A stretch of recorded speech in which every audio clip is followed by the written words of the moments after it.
O, ikot mo. Liko! Pihit! Pihit pa unti-unti. Unti-unti lang. O, yan. Sige pa, pihit. Pihit. Huwag masyado. Ala.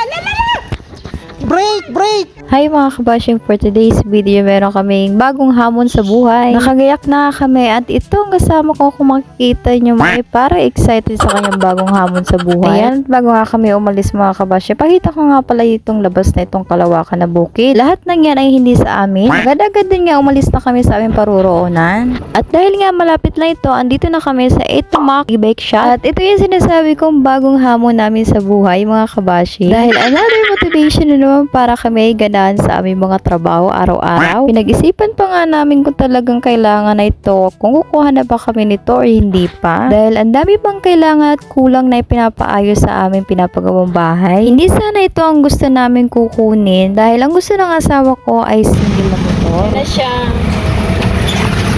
Uy, tingin ka kaliwa ka na. Likod.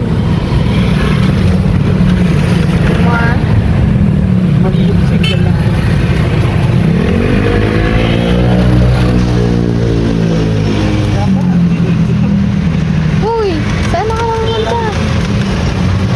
Kamay, masigawan tayo dito. Ikot muna tayo. Wait lang.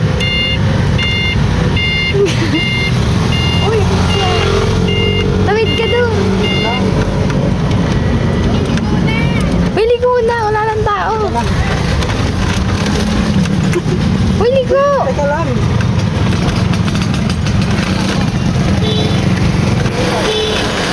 At ayun na nga, buti na lang ay nakarating kami ligtas din pabalik. Pinagtatanggal na rin namin dyan yung mga nakabalot na plastic para hindi halatang bago naman. Charing. Kumuha nga pala kami nito mga kabashing dahil para ay meron na kaming may service pag umuwi kami dito sa aming pinapagawang bahay. Okay na rin ito lalo na kung ako ay namamalengke at kung may mga dala-dala dahil meron naman ito mga lalagyan at compartment. Bali dito pala nakalagay sa upuan ng driver yung battery nito. At ang cute lang ng remote nito dahil hindi mo na kailangan siyang susian kasi meron siyang remote control na pwede mong patayin at pwede mong i-on din kahit na ikaw ay nasa malayo. O diba, parang kotse lang. Charar. Tapos nakaduplicate na ito yung remote niya at yung susi. Sinubukan din namin ibaba yung mga shield nito palibot. So ayan, ang cute niya lang dahil hindi ka talaga mababasa kapag umuulan. At dahil nga hindi mapakali ay ginamit na namin ito papunta sa aming pinapagawang bahay.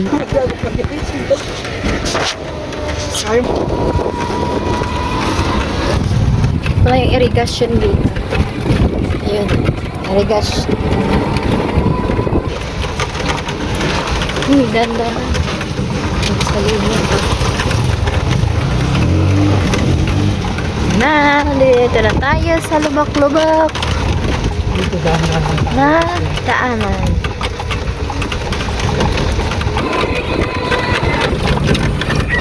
Nandito na kami, kabashing.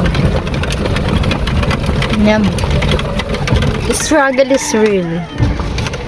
So, andito na tayo mga kabash. At hanggang dito na lang muna ang ating video. Salamat sa inyong patuloy na panonood mga kabashing.